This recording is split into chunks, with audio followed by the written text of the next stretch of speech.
What is going on, y'all? Welcome back, man. Good morning.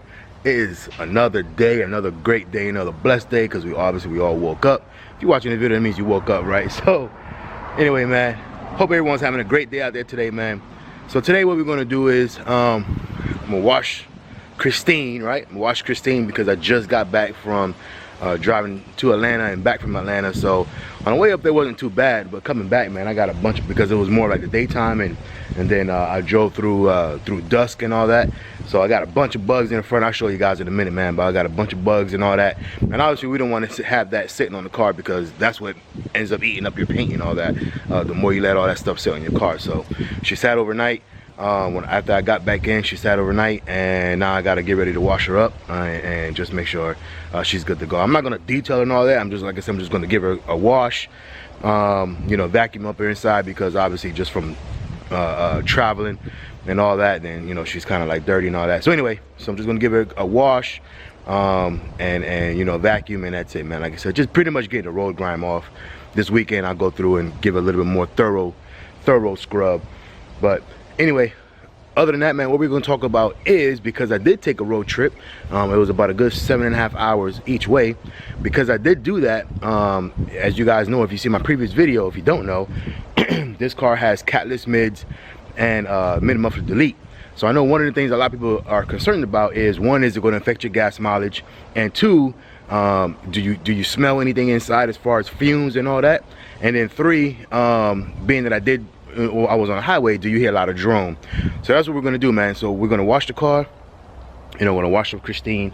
After that, excuse me, after that, actually I gotta go pick up my kids from school, and then we'll go from there, man. All right, man, so see you guys in a bit. So actually, let me show you guys this first, so you guys can see, man. Look at all this crap, bugs everywhere. It's crazy. Crazy. Look at that, man. So obviously, if you get the you know, the best thing to do to protect this is either, damn, all up in there too. God damn, man. Best thing to do to get this and protect this is ceramic coating or the Expel. Obviously, so that way, you know, it'll literally just come off super easy. But, you know, I mean, I do wax this car. I wax it a lot. So I have waxed it a lot, so hopefully it, you know, it'll come off kind of easy, but we'll see. All up on the window too, windshield. Yeah, man.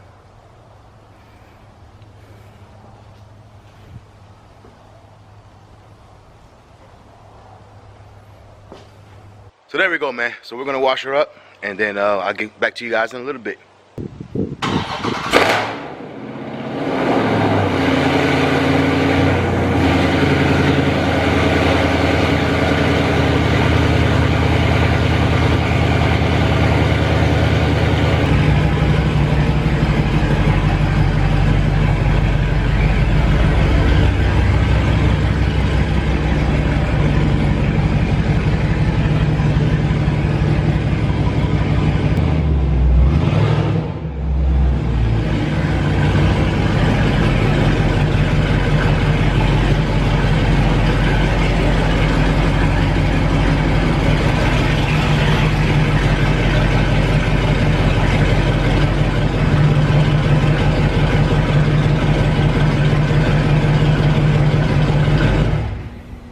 And for those wondering, yes, I wash my car in the garage.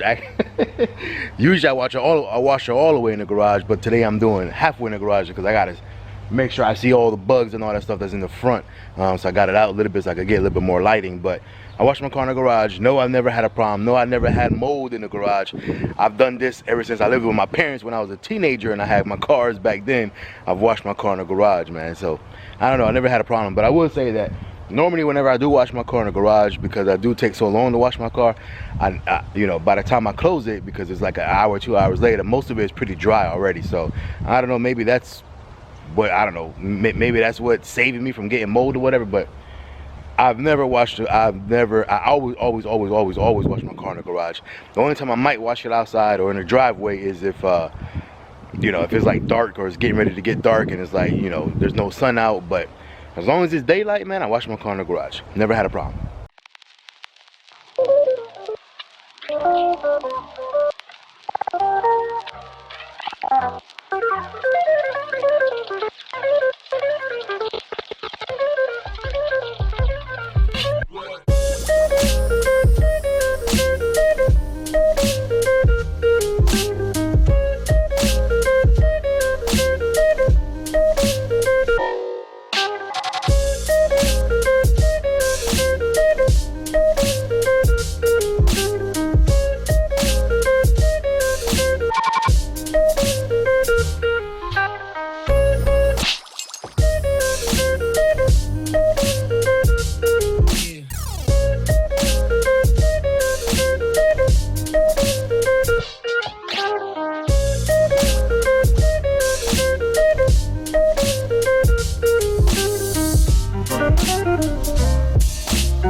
All right, there you go, man. All washed up. You see we got most of the bugs off and stuff like that. Got most of it off. Like I said, this weekend I'll you know, scrub it down a little bit better and put some wax and stuff on it. That way we make sure. But yeah, man, there she goes. Quick little wash. Wheels came out good. I would say, man, you know, a lot of people are like, you know, make sure you put the ceramic coating and the X-Bell and all that, which, yes, obviously that stuff does work, but nothing beats elbow grease, man. Nothing. So a little bit of soap and water, you know, like car soap and water and some elbow grease, you can't beat that at all. So, you know, a lot of people like to put that stuff on it or put the wrap and then, you know, and then they just want to spray it down and wipe it off. But like I said, the more time, the time that you put in your car or anything really, not just your car, but the more time and effort you put in anything, you're going to achieve the results. So there you go. You want to make sure, you know, for all those guys out there, for whatever reason, I mean, if you don't know this, but you know, you got, if you get bugs, you get you know, any kind of road grime, anything like that on your car, you want to get that stuff off as soon as possible, because the more it sits on your paint, the more it's going to eat it up, and it's going to eat into the clear coat. So you want to get it off as soon as possible. That's what I'm saying. So nothing beats time and effort and just elbow grease, man, and not being lazy, pretty much. So there you go, man. Let's turn this car on and go get the kids.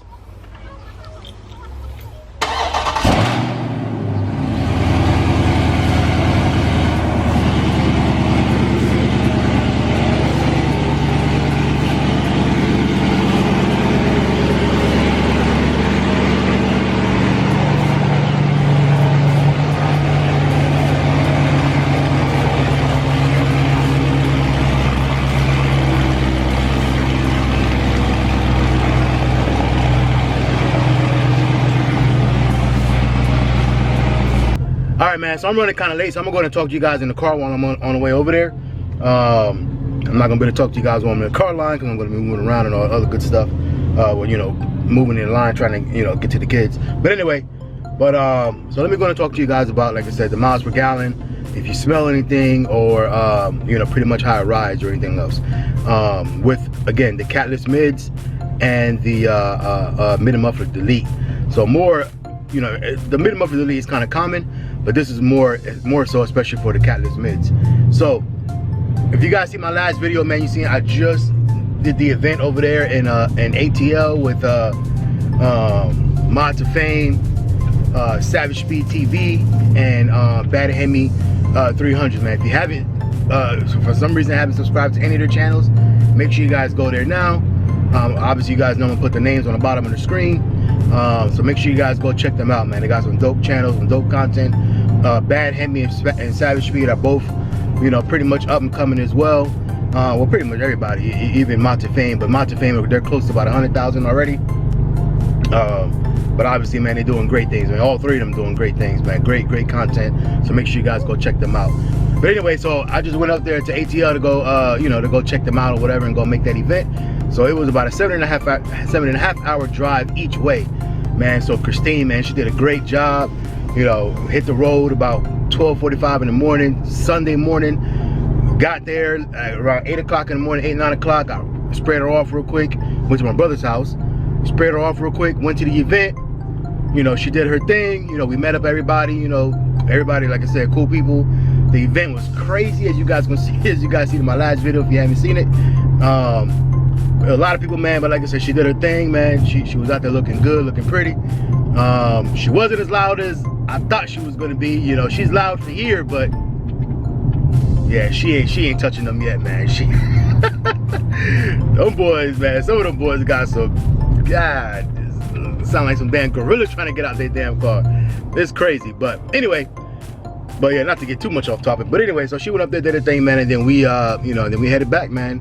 Literally right after the event, headed right back. So it's 7.5 hour drive back. So she pretty much did 24 hours straight, you know, just driving. And like I said, I did it with the Catless Mids, did it with Muffler Elite, and I'm gonna tell you, man, I was a comfortable ride for me. Yeah, it wasn't like quiet like a Camry or something like that, you know, or like a you know, a Prius or something like that, you know. Obviously it wasn't quite like that, but it was the drone for me. It was just normal. Like, it wasn't like a you know, like, oh, I can't stand this. It wasn't super loud. And I drove in eco mode most of the time, man. So I was in eco mode at about 75 miles per hour cruise control. And especially on the way up, pretty much the whole way, because like I said, I was driving pretty much through the middle of the night, so there was no traffic on the road, and I was driving 75 miles per hour eco mode, man. And I was averaging, let me show you guys, I was averaging actually about I want to say about 23 miles per gallon. Oh, let me get the steering wheel out the way for y'all. All right, so I was averaging about 23 miles per gallon, man. You guys can see there, it says my average is 21.4. But remember, that's after getting back here now in the city, and I'm driving around now. It just went down 21.3. But yeah, man, I was averaging about 23 miles per gallon, man, on cruise control, 75 miles per hour.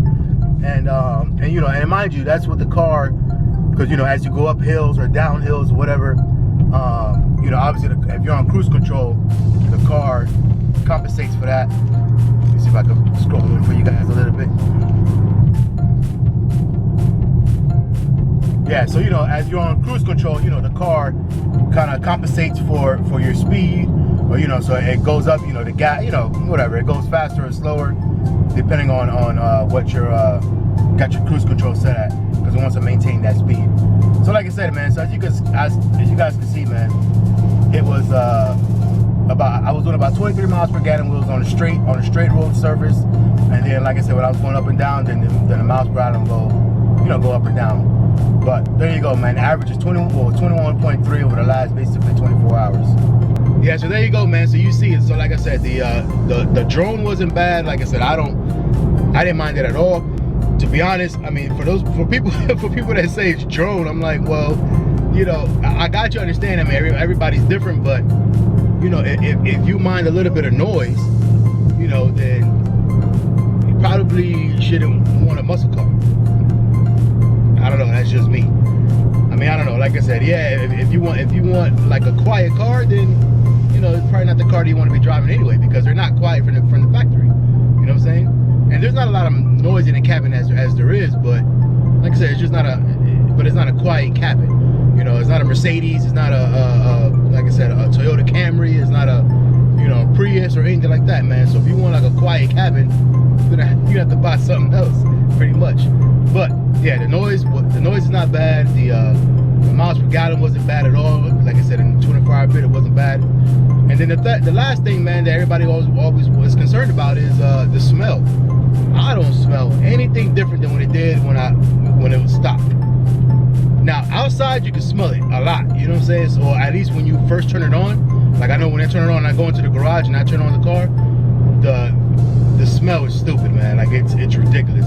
You cannot sit in your garage. You cannot. You're not supposed to do it anyway, but you know, like me, sometimes like I turn on my car, especially in the morning, I turn it on with the garage down, right? And then as I, you know, go into the garage, I just get in the car real quick, lift up the garage and go, right? And I used to do that even when the car was stopped, because I just want to make sure that you know, I try to muffle the sound a little bit for my neighbors and all that. So obviously I do it now with that. I got Catless Midpipes and all that. But let me tell you, man, when I got in the car, when I was headed to Atlanta, I turned it on. I was probably in the garage for about 6 or 7 minutes. And when I got into the garage, man, first of all, it was crazy hot because all the fumes and all the exhaust was coming out. So the garage was stupid hot, and the smell was like crazy. So I had to, like, and my eyes started burning and all that. So I had to get in the car as quick as I can, man, and you know, get out of there. So yeah, so I would say, man, like the smell outside of the car is definitely, you could definitely smell it. I heard if you get tuned to E85, which I do plan on doing, then that cuts down on that smell. But as far as in the cabin, man, like I don't smell any difference at all, to be honest. The whole way over there, even when I'm stopped at a stoplight, like I just was, like literally 2 minutes ago, I didn't smell anything different than I normally would, man. So I don't think the smell is bad. I don't know if that's different for, you know, for certain cars. But let me get by this truck. I don't like these damn trucks because they be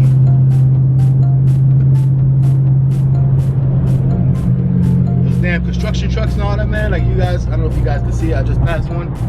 Probably guys probably can't see it. Those are the ones that be dropping off rocks and all that, man, stuff. So you gotta like get past those as fast as you can. Anyway, so yeah, man, no smell, no odor. Like I said, I don't know. I don't smell anything, so there you go. Yeah, man, so that's it, man. And as you can see, a lot of other people also wonder about the check engine light. Like I said, as you guys see, you guys just see it in my dash. I have 0 check engine light. I did get the O2 extenders. When you order this from Modern Extreme, I'll put the link in the description. But Modern Muscle Extreme, I believe it is. They got a little check mark that you can add the O2 sensor or the O2 extenders. So obviously I got that as well.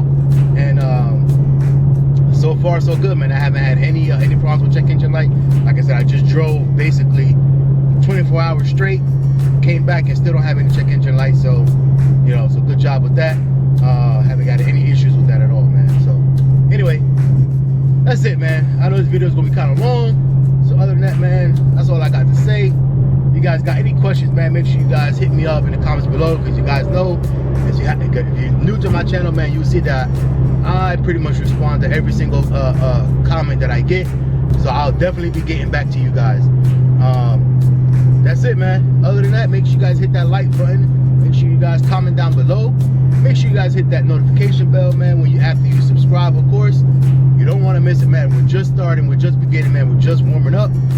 This car, like I said, hopefully, man, if everything goes well the way I plan it, you know, by the end of 2019 or the very beginning of 2020, man, this car is gonna be a complete monster, man. So anyway, other than that, appreciate you guys for checking out the video, man. Appreciate you guys for checking in, for those that return. And like I always say, man, we'll see you guys on the next one, man.